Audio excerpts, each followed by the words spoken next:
born into and grew up in this very church. He is a pillar. He holds up the building, quite literally. And Vicki married into this church 50 years ago? 52 years ago. Whoops. Okay, 52 years ago. So guys, these people have served our church and the entire community of Sterling for decades by sharing their many passions and talents with the rest of us. Can I get an amen? Between the two of them, there is no part of First Church that Vicki and Vern Gaw have not touched. So I'm just going to tell you some of those things. The parish committee, the governance board, the deacons, the Sunday school teachers, the youth fellowship leading, Boy Scouts, building committee, pastoral search committee. They brought me here. Pastoral relations committee, advisory committee on ministry, Christian education and youth board, church structure reorganization twice. Right? Church historian, First Congregational Unitarian Society moderator, we could go on. Their voices also ring out every week from the choir, which is perhaps where we will miss them the most, right, Rana? And perhaps where the place that they will miss the most, I know from them. Personally, I can't imagine this church without them. Vern and Vicki have been so supportive of my ministry, have been my cheerleaders and my challengers and the people who have held me up when I have been down, truth tellers and beloved friends. And I love them more than words can say. So Vern and Vicki have decided to move to a retirement home in Bedford, Massachusetts, which is good for them because they're going to be closer to their daughter and grandchildren. So they are moving from Sterling this fall. And they're going to Megan's old church. So we just switched Megan for Vern and Vicki, or the other way around, I don't know. And it's really not fair because Bedford gets Vern and Vicki and we just get one person. So we're going to work out a better trade with them going forward. But they need to do this. It is good for them, but it is profoundly sad for us. And I promised Vern that I would let him talk. So he's going to say some words to you, not very many, but he's going to say some words to you now at the lectern. She wanted me to write it all out so she'd know what I was going to say. I haven't done that, so poor Robin here doesn't know what to expect. Been here all my life. It's not easy to move on to a new phase. I can remember a time when about the only thing going on in town was Friday night suppers down in the basement of this building with hot dogs and beans or whatever. Everybody came. It has been, was then, and continues to be a wonderful community.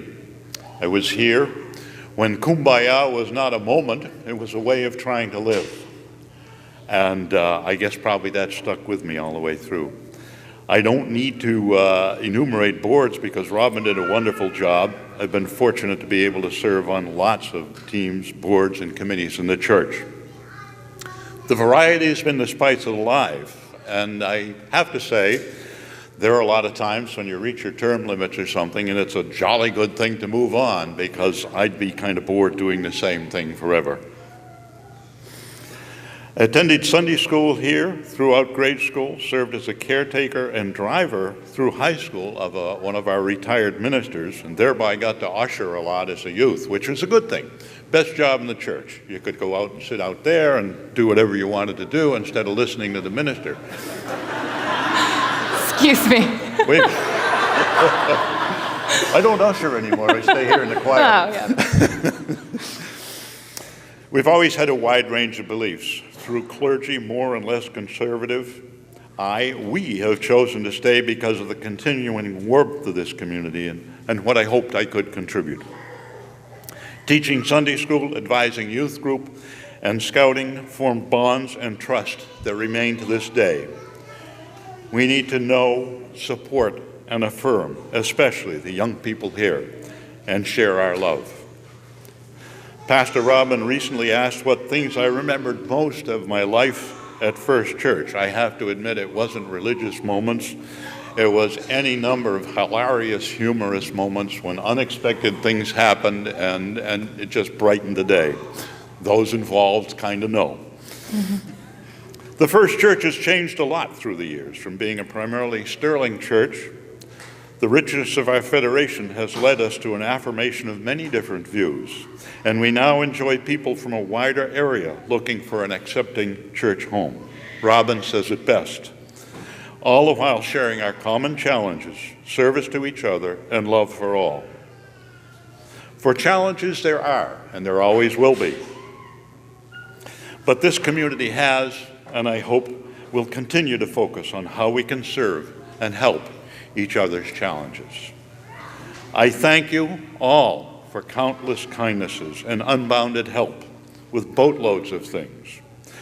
While we move on to other vistas, this church home will always be my rock, and our gratitude is unending. I hope each and every one can find a way to keep up the big-hearted work of the First Church. Thank you all so very much.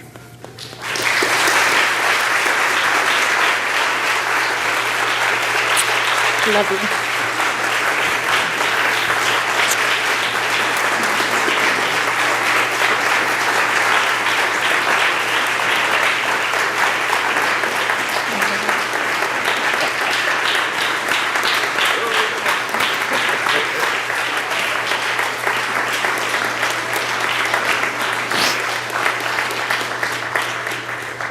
Okay, so we need to bless them with the laying on of hands, yes?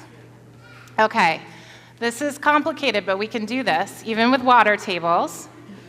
We're going to come forward, because we can do hard things at this church. So we're going to come forward now, and we're going to lay our hands on Vern and Vicki, or the person in front of us, until we make a chain of everybody touching one another. So come forward, do not be shy.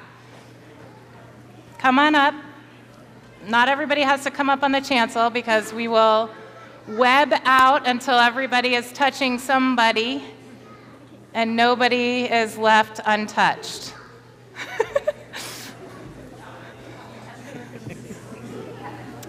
And this web of love, in this web of love, we will extend out from our hearts and into our hands all the love that we feel for Vern and Vicki and for this beloved community that they have nurtured for their whole lives. And the people in the balcony will shoot out love rays from their magic hands.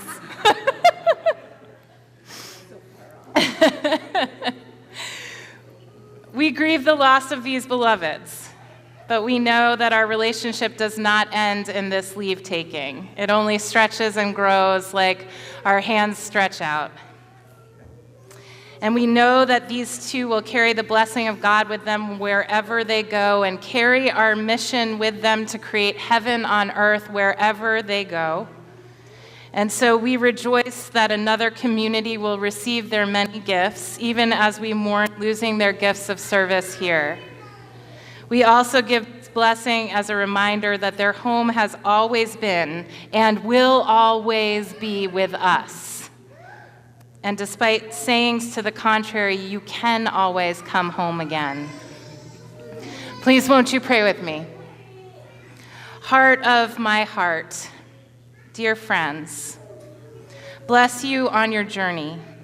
May you find what you seek and what you need, what seeks you and what calls you home. May the light of health and hope carry you toward beauty and wonder. May the light of holiness carry you toward strength and service. Let peace and joy surround your days, and let awe and thanksgiving lead you on a path of virtue. May the road rise to meet you. May the wind be always at your back. May the sun shine warm upon your face. May the rain fall soft upon your fields. And until we meet again, may God hold you in the palm of her hand. Amen.